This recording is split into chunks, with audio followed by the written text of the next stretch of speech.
Alguém que estava até há pouco tempo muito à frente do Gabriel e agora está muito atrás pelas pesquisas e corre um risco seríssimo nessa campanha. O senador Carlos Viana. Carlos Viana liderou várias pesquisas de período pré-eleitoral, liderou. Surgiu bem, né? Surgiu muito bem. É o mais atrapalhado pelo Tramontes, na minha visão. Não, agora tentou uma articulação ousada, gigante, com republicanos, com vários partidos, terminou quase que sem o próprio partido dele, porque o próprio partido dele não concordava com a vice que ele queria, dividiu, depois fizeram um acerto assim, mas acabou que não resultou pra rua. E vamos combinar que ele tem uma coligação de partidos que orbitam mesmo em torno do Podemos, não tem nenhuma novidade ali, né? Sim, não. Peso político eleitoral zero, né? Vocês não acham que ele repetiu um pouco o erro que ele cometeu em 2022?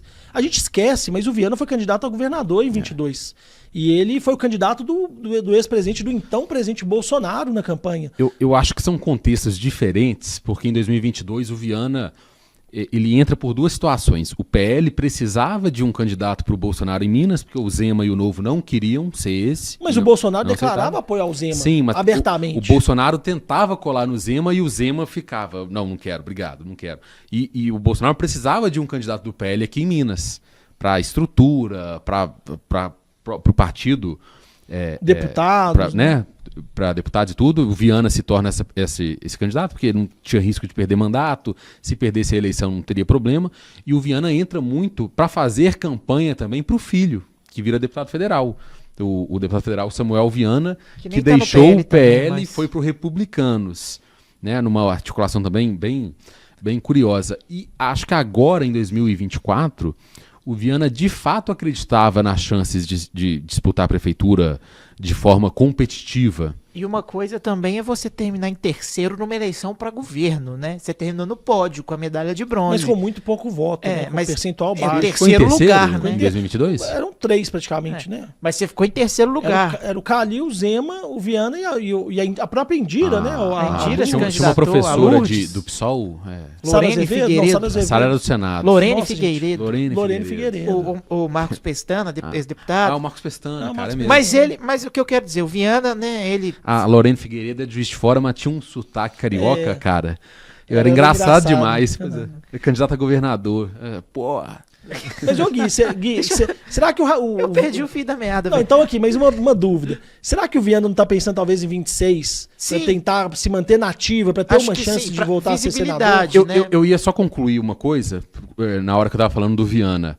O risco do Viana sair minúsculo dessa eleição e sequer arriscar ou alguém topar dar uma cadeira para ele tentar a reeleição ao Senado.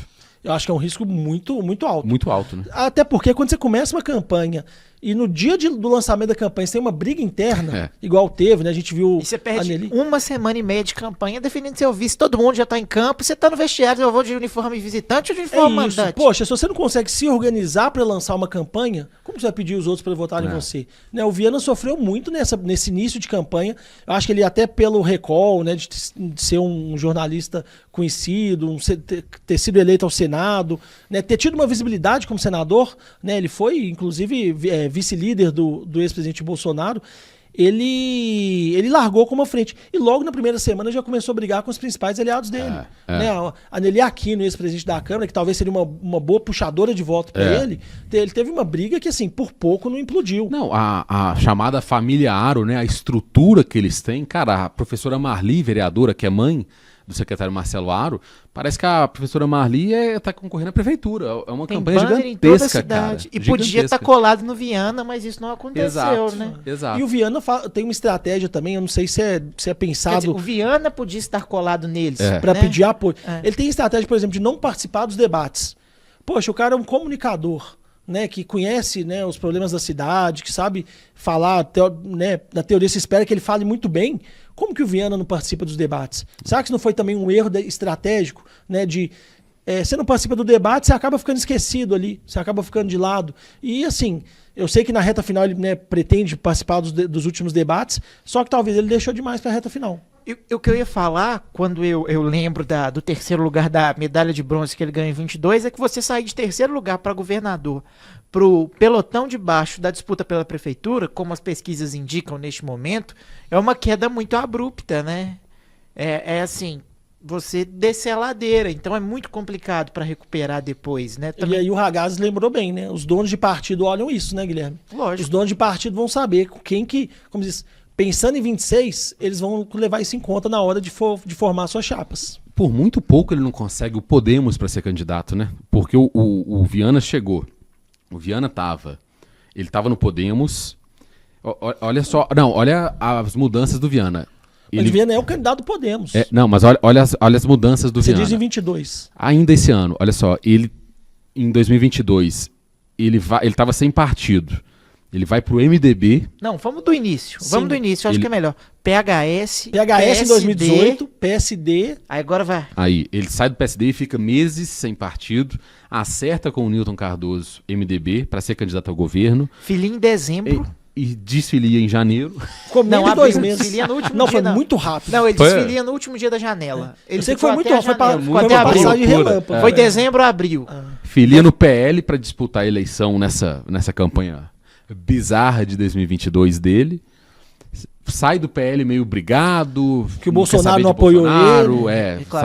Sai criticando. Né? Vai pro Podemos, depois de conversar em Brasília com a presidente nacional do Podemos, a Renata Abreu. E o Viana mantém dentro do Podemos uma relação esquisita com o resto do Podemos, com a própria Nelly Aquino. Assim, os dois não eram próximos. O Viana às vezes falava coisas em nome do Podemos que a Nelly depois divergia, esse tipo de coisa. Ele deixava claro que poderia ir para outro partido. Ele chega a falar em entrevista para Itatiaia, que estava de saída mesmo do Podemos, estava negociando com uma série de outros partidos e tudo. Chega a ficar assim, no futebol a gente usa, né? Só falta assinar para contratação de jogador. Ficou nesse ponto com o Republicanos. Ele foi quase um Anelka do Republicanos. Exato, quase o Anelka. Quase anunciado. Nesse movimento que o filho dele sai do PL para ir para o Republicanos, muito se esperava que ele seguiria isso também, que já era uma iniciativa. Não dá certo porque o Republicanos breca o Viana, depois de... Eu não sei o que aconteceu. O Viana, eu me lembro que reclamou que o Republicanos não queria colocar muito dinheiro na campanha dele, não concordou e ficou nisso. Republicanos depois, lá em Brasília, decide que precisava de um candidato próprio e viu o Mauro Tramonte o nome mais competitivo. O Viana, então, fica sem opções, cara. O Viana fica sem opções. E aí, ele faz essa construção interna no Podemos, que ele não tinha saído ainda, para deixar o Castelar braço direito do Marcelo Aro, que era suplente dele nessa licença, né, assumindo o mandato no Senado nesses poucos meses, em troca de ter a candidatura garantida. Mas, nessa articulação toda, não fica aí o apoio maciço, de estrutura e tudo. Garante a candidatura, a não candidatura, o apoio. exato, assim, de colocar mesmo a máquina em prol do Viana. Isso fica de fora. Então, assim, ele já entra agora com uma candidatura. Ele combina o vice muito frágil. O vice e na convenção, o grupo do Podemos ligado ao Marcelo Aro sugere outro nome. Aí fica aquilo em suspenso, aí depois aparece uma terceira vice. Agora, na hora de fazer a agenda nos lugares, faz falta esse apoio, né, das lideranças locais, vereadores, e aí a pesquisa é cruel, né? A bola pune, a pesquisa eleitoral também pune. E uma campanha muito confusa, né? Ele entra nesse sentido meio de tentar ser o Pablo Marçal, sair dando apelido pra todo mundo, né? Fez o boné e tudo. Mas todo depois mundo tá muda com de boné. repente completamente.